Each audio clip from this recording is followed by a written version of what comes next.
Hello and welcome to the 1913 Lockout podcast series. I'm your host, Moira Murphy. In this series, we'll be looking at the upcoming centenary of the 1913 Lockout and ask, why is it important to commemorate this event? What lessons for worker struggle in Ireland can we learn 100 years on? As we enter into a decade of commemoration, the ability to shape our collective history in order to understand the present situation will be vital. On this week's show, we'll be examining the decades leading up to the lockout and the conditions that people in Dublin had to live and work in on a daily basis. We'll be talking to historian Conor Kostick and looking at two major figures of the lockout, Jim Larkin of the ITGWU and businessman William Martin Murphy. But first... Ireland in the run-up to the 1913 lockout was shaped by two seismic political events in the 19th century. The first was the Act of Union in 1800, which dissolved Grattan's Parliament. At the time of its dissolution, Dublin was the second city of the largest empire on earth, acting as a seat of political power as well as a financial centre. Within 60 years of the Act, it was only the fifth largest city in the UK, and second in population and significance on the island of Belfast. The second event was the Great Potato Famine of the 1840s. The population of the island had peaked at a little over 8 million shortly before the famine, but through death and emigration it almost halved by the start of the 20th century. Dublin saw an influx of landless poor which swelled the city's slums. Dublin's population in 1913 was just over 400,000, with three-quarters living in the city itself and the rest in the more affluent suburbs. It was the poorest city in the UK and urban conditions were dreadful. Tens of thousands lived in single-room tenements.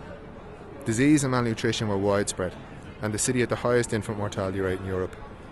Dublin's economy was similarly dire, with a weak manufacturing base that employed only 20% of the workforce.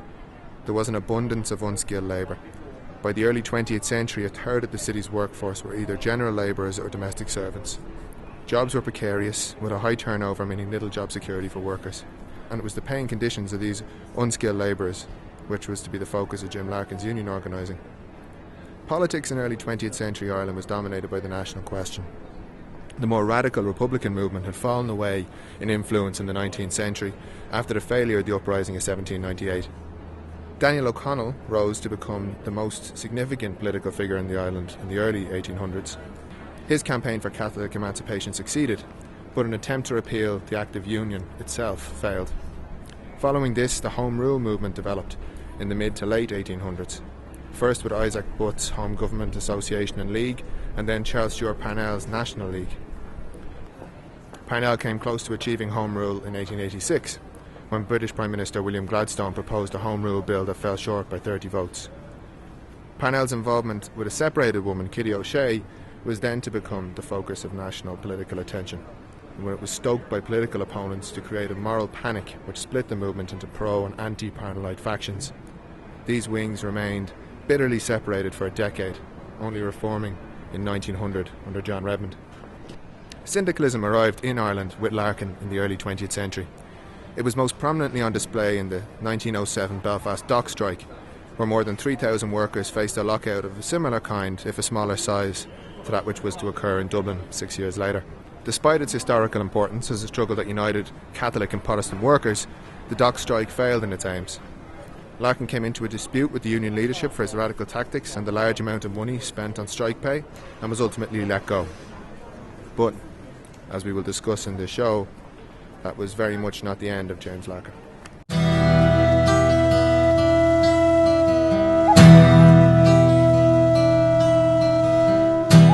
I'm here with Dr. Conor Kostick, who is a historian and writer researching medieval European history. Conor is the author of Revolution in Ireland, Popular Militancy 1917 to 1923, a book we highly recommend.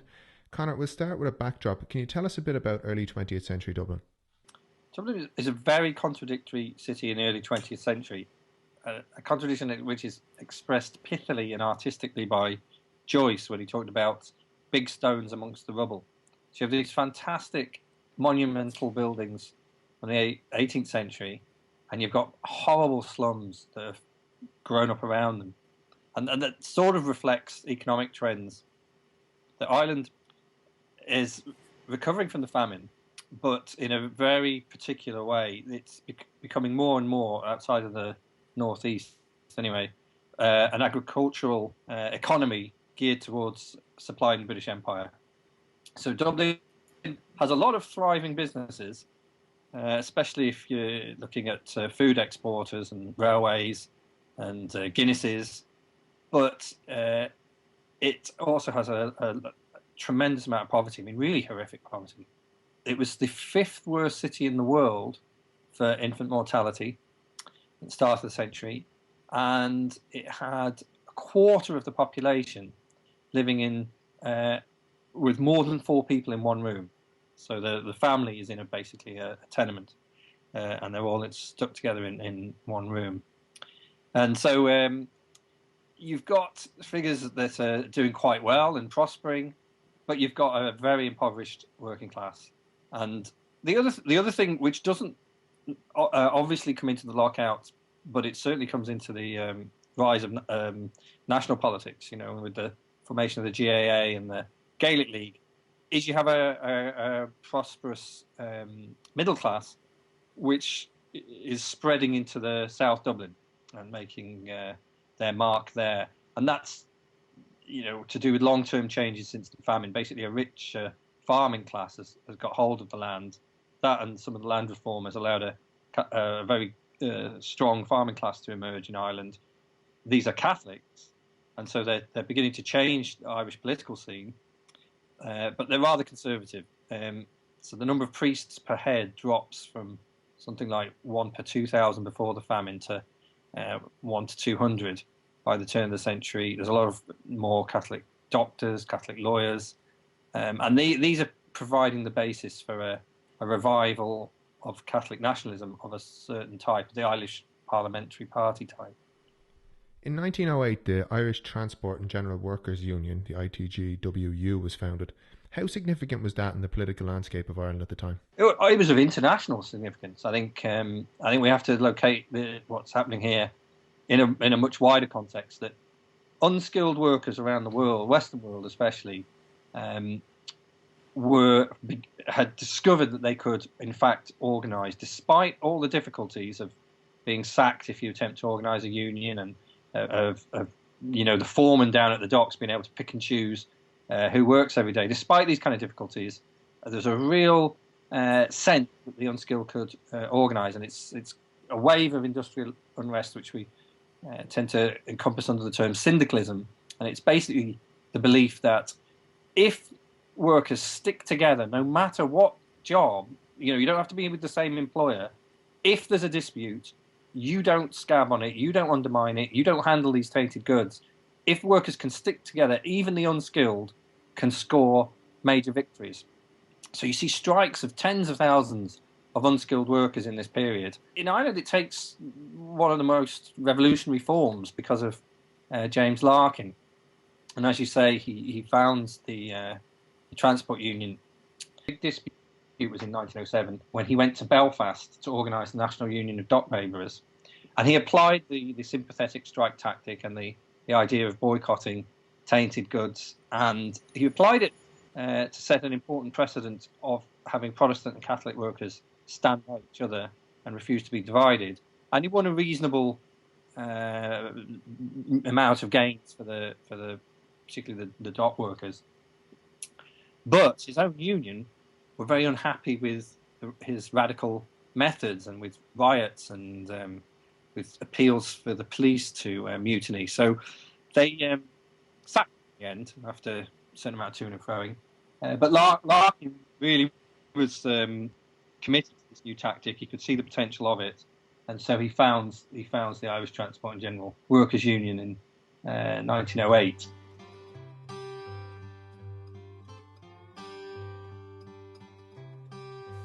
And tyranny trampled them in Dublin's gutter, until Jim Larkin came along and cried the call of freedom and the call of pride, and slavery crept to its hands and knees, and 1913 cheered from out the utter, degradation of their miseries. Jim Larkin, Countess Markovich once said, was like no other I'd come across before. He was a great primeval force rather than a man. Born on January 21st, 1876, in the port city of Liverpool to Irish immigrants, the young Larkin was sent to Newry aged 5 to live with his grandparents. Just before the age of 10, he was back in the city of his birth, working as a dock labourer. Sacked for going on strike with his men, his union, the National Union of Dock Labourers, sent him to Belfast. It was 1907 and the world was about to be introduced to Jim Larkin. A believer in new unionism, that meant the organisation of all workers rather than just skilled ones, Larkin's habit of rousing workers to shake off their chains led to his expulsion from the NUDL, pushing him into forming the Irish Transport and General Workers Union. Along with James Connolly, he was also instrumental in establishing the Irish Labour Party in 1912. Calling for an 8-hour day, adult suffrage, nationalisation of all means of transport, and a pension for all workers over 60, the ITGWU wasn't just a union in the old guild sense of the world, but rather a political force that had set itself on a collision course with capitalism. Those two forces would play out their battle on the streets of Dublin and in the city's slums during 1913 into 14.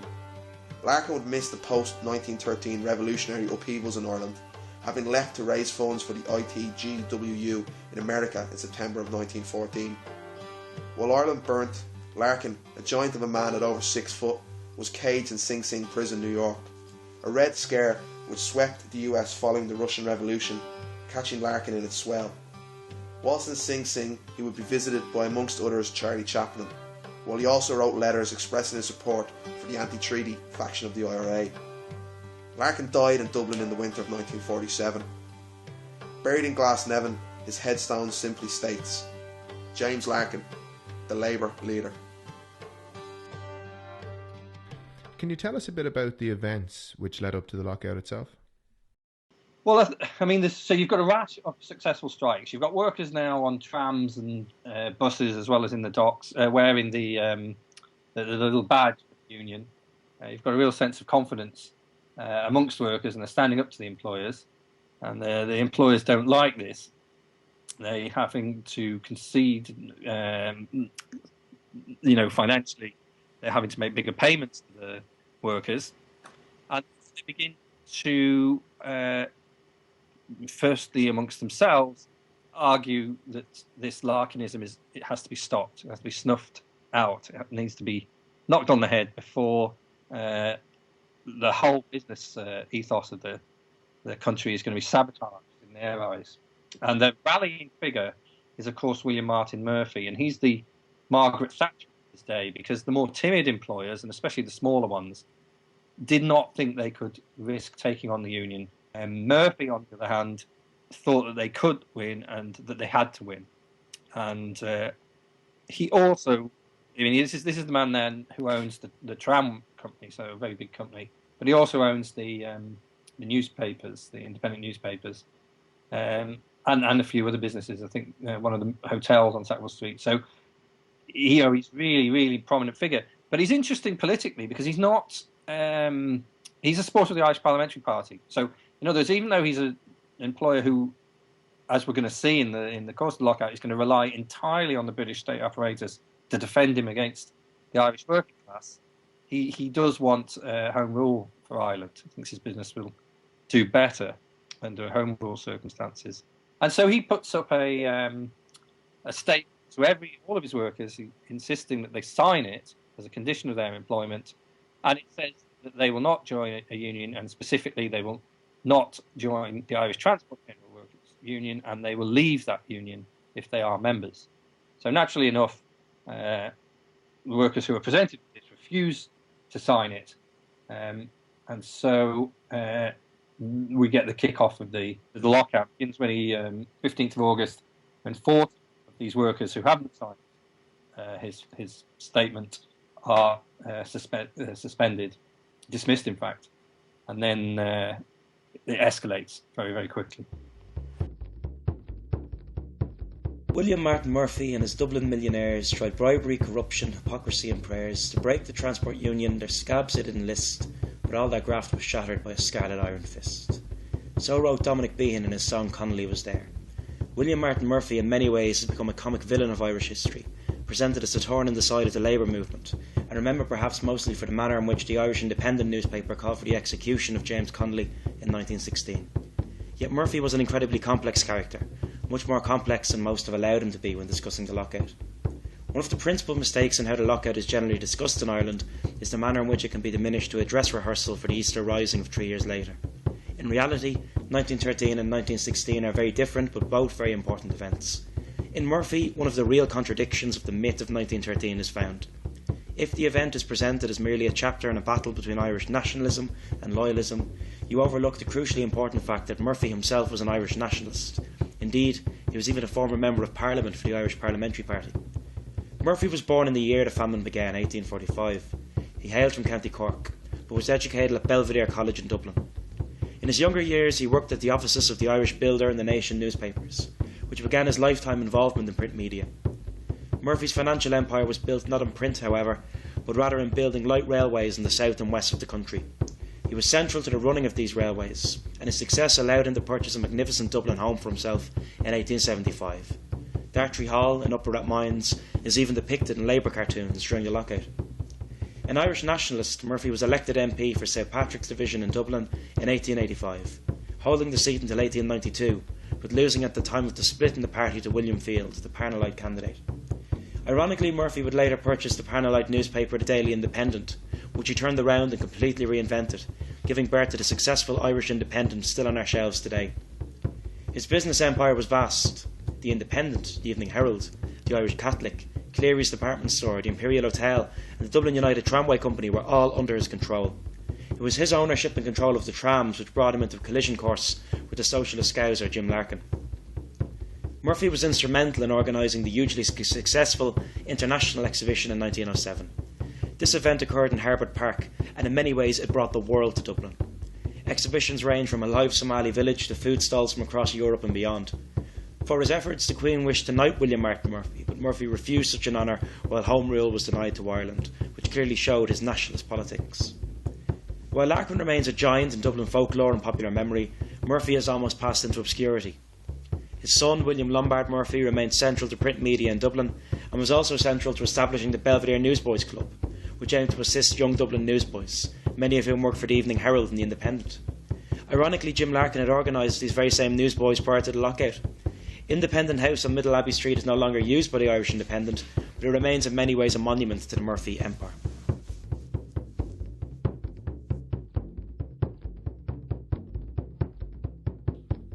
Was there a distinction made at the time between the more aggressive wing of the union movement, or Larkinism, and the side which was more willing to accommodate the employers? Yeah, that's a good observation. And, I think while some employers are intolerant of any union, and we can see that even today with Boots' resistance right now to allowing an independent union to form, most employers were willing to come to terms with the craft unions anyway. And so, yeah, there's a Dublin Trades Council, which has got a long history and has essentially got its roots in these very stable craft skilled workers organisations, but they are quite relatively conservative. They're very sectional approach to disputes. But that's fine if you're a skilled worker. Just 20 skilled workers who've got a very particular skill can make their case, can advance their position. But if you're one of these tram workers, dock labourers, or whatever, carters, people who follow the carts and clean the manure up, if you're in any of these casual jobs where anybody could be picked on a particular day to do it, that kind of approach isn't going to work. And so there is a more militant approach, which is one out, all out. And Larkin himself is a revolutionary. He is a revolutionary, and he didn't make any bones about it. His aspiration was not only to win better wages and conditions, but ultimately to have workers take over the running of society through their unions. That's the classic sort of syndicalist idea that the unions get stronger, and then they expropriate the managers and take over. And it's quite contemporary. I mean, there's just right now as we speak, there's two big factory occupations, but it's very interesting to see what they're going to do. In Egypt and in Greece, there's two major factories now being run under workers' control because the managers basically gave up, fled. So anyway, the syndicalist idea is you can extend this kind of thing.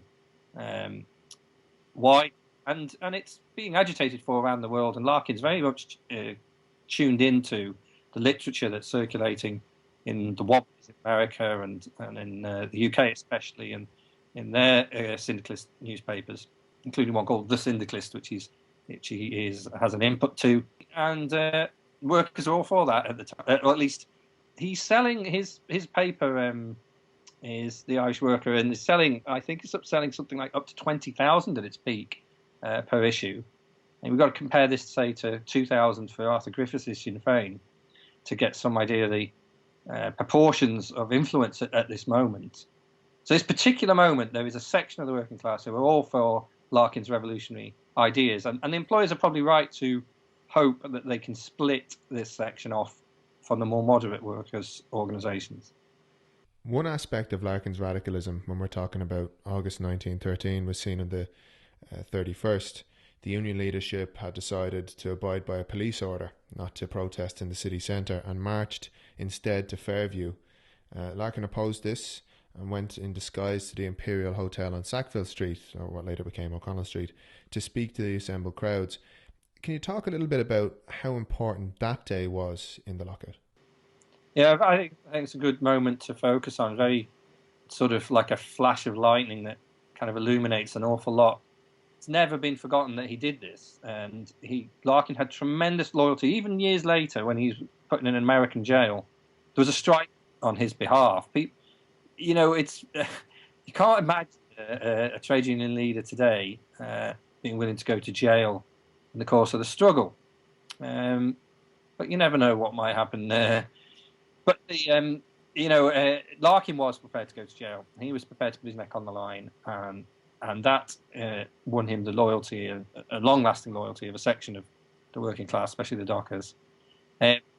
So the other thing that the Bloody Sunday, as it became known, illuminates is just how apt the comparison with Murphy and Thatcher is, because Murphy worked with the British authorities to gain control of the streets and to physically get control of the streets, and using large numbers of police, and to try and demoralise the strike through intimidation and repression. And like you say, some of those images from that day are iconic. I mean, the Russian Revolution, we have the Bloody Sunday, and for their Bloody Sunday, which was far worse in terms of lost, but still massively traumatic here for people to be chased and battered off the streets by the police. And we have those images that have shaped our consciousness about that day and that evening, because the police then raided the tenements looking for activists and killed 2 people.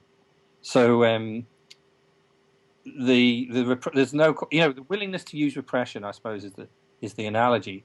And and as I was mentioning earlier, it's kind of interesting that when the class struggle rises, then the more conservative nationalist retreats into the arms of the British authorities for protection, and because they lack their own state, they have no other defence, and they're thrown back into a conservative national role as well as a conservative social role. Once it had begun, how fast did the lockout spread? In general, it spreads quite quickly, because there's some 300 employers have been rallied around Murphy, and they're all ready for this moment. So when it happens, they grasp the nettle and they start putting the same statement in front of their workers, and then sacking them. And although some of the employers are rather timid about this, they're kept in line by the bigger ones. So you do have quickly 40,000 people having no income. And so the task, it's an amazing thing that the lockout could last so long, because it's got nothing. And the task of the organisers from the worker side is to make sure nobody starves, and basically that people have the wherewithal to defy and refuse to work for them until they're allowed to be in their union. Why is the 1913 lockout relevant for today? What pictures did it paint of society then, and how similar is it to society today? Working class people in institutions find ourselves being squeezed once again. These same patterns keep re-emerging, which begs the question, why did workers and urban communities feel the need to organise and resist in the first place? It is time for a closer look at Ireland's history, to examine the likes of Big Jim Larkin and James Connolly. What advice would they give us today? Their lessons, and those of the workers of 1913, suggest that what rights we do have were reluctantly conceded by the powerful to people who fought back and organised against attacks from above. Is this the mindset of today's unions and the working people who are their members? And other questions are posed. Who are the powerful of 2013? Who are those that lock out working class people from having their needs met and a certain quality of life fulfilled? Who are the modern William Martin Murphys? Are the majority of the people as disenfranchised today as they were 100 years ago? Hidden in plain sight, our day-to-day life can reveal some clues. The Transport Union of 1913, which Larkin established, brought the tram workers out on strike. Today, Busaran and recently the Lewis workers are fighting for similar reasons as those transport workers did in 1913.